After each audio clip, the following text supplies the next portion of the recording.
అందరికీ శుభోదయము. నేటి వాక్యము కీర్తన గ్రంథము 29వ కీర్తన 11వ వచనం. యెహోవా తన ప్రజలను కాపాడునుగాక, యెహోవా తన ప్రజలకు శాంతినిచ్చి ఆశీర్వదించునుగాక. ప్రియమైన దేవుని సంగమా, ఈరోజు మనం చదువుకున్న కీర్తన ఒక స్తుతి కీర్తన. ఇందులో 11 వచనాలు ఉన్నాయి. నేను 11వ వచనం మనం చదివి ఉన్నాము. మిగతా 10 వచనాలు కూడా దేవుని స్తుతించడానికి దావీదు గారు వాడి ఉన్నారు.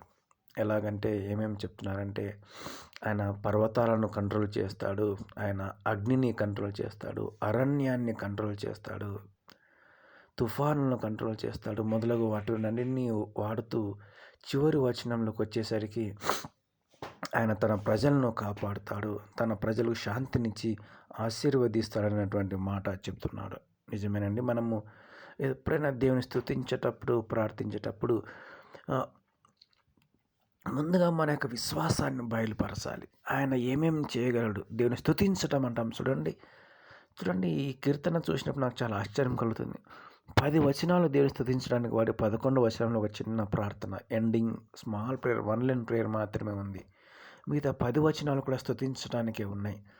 మనము చాలాసార్లు ప్రార్థన చేసేటప్పుడు మహా అంటే 1 లైన్ 2 లైన్స్ మాత్రమే దేవుని స్తుతించడానికి వాడి, రాత్రి కాలం అంతా కాపాడం మీకు స్తోత్రం, ఉదయకాలం అంతా మీకు స్తోత్రం అని చెప్పేసి ఎంబడే ఇంకా మన యొక్క లిస్టు, మన ప్రార్థన లిస్ట్, మన యొక్క అవసరతల లిస్టు, ప్లస్ మన చుట్టుపక్కల వారి అవసరతల యొక్క లిస్టు ఎక్కువ చెప్తూ ఉంటాం. అవును, మనం ఎవరు చెప్పుకోగలము దేవునికి కాకపోతే. కానీ దానికన్నా ముందుగా మన యొక్క విశ్వాసాన్ని వెల్లడిపరచాలంటే ప్రభువు అవన్నీ చేయగలడు అన్నటువంటి ఒక అష్యూరెన్స్ మన నోటి ద్వారా మనము దాన్ని వెల్లడిపరచాలి. దాని కొరకు మన ప్రార్థనలో సరైన సమయమును మనము కేటాయించవలసి ఉంటున్నది. మనం చాలా పాటలు ఉన్నాము. అది యెహోవా నా బలమా, అదిరెను ధరణి భయకంపముచే, నక్షత్రములు, ఇట్లా కీర్తనకారుడు చాలా వాటి గురించి ముందుగా ఎక్స్ప్లెయిన్ చేస్తాడు. దాని తర్వాత మాత్రమే లాస్ట్లో స్మాల్ ప్రేయర్ ఉంటుంది. కాబట్టి ఈ సమయంలో నేను ఇది చదువుకుంటున్నప్పుడు నాకు వాయనాడులో జరిగిన సంఘటన జ్ఞాపకం వచ్చింది. పాపం కొన్ని వందలు లేదా వేలాది ప్రజలు ఆ మట్టి దెబ్బల్లో, అది అరణ్యము, అది పర్వతము కూలిపోవడం మూలంగా చాలామంది ఆ మట్టి దెబ్బల క్రిందే, కనీసం వాళ్ళు ఉన్నారో లేరో, వారి కౌంట్ ఎంతోమంది అక్కడ వర్క్ చేస్తున్నారో అది కూడా తెలియడం. ఊర్లే లేదా వీధులే దానిలో పడి కొట్టుకుపోతున్నాయి.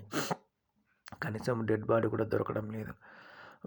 అప్పుడప్పుడు అనిపిస్తుంది, దేవుడికి ఎందుకు ఇంతటి ఉగ్ర స్వరూపము, దేవుడికి ఎందుకు ఇంతటి కోపం వచ్చిందని అప్పుడప్పుడు అనిపిస్తుంటుంది. కానీ మనము జ్ఞాపకం చేసుకోవాల్సింది ఏంటంటే, అటువంటి వాటిని కూడా దేవుడు కంట్రోల్ చేయగలడు. బహుశా అది మనుషులు చేసినటువంటిది అయి ఉండొచ్చు, లేదా దేవునికి ఆగ్రహం వచ్చి ఉండొచ్చు. కారణం ఏమైనా కానీ ఒకటి అష్యూరెన్స్ ఈ 11వ వచనంలో, యెహోవా, దీనికన్నా ముందు వరదలను యెహోవా అదుపు చేయువాడు అని 10వ వచనంలో రాయబడింది. సమస్తాన్ని అదుపులో ఉంచుకునేటువంటి రాజు ఆయన అని రాయబడి ఉంది 10వ వచనం. నేను ఈరోజు 11వ వచనం చదివి ఉన్నాను. కాబట్టి ఈ has control over on everything.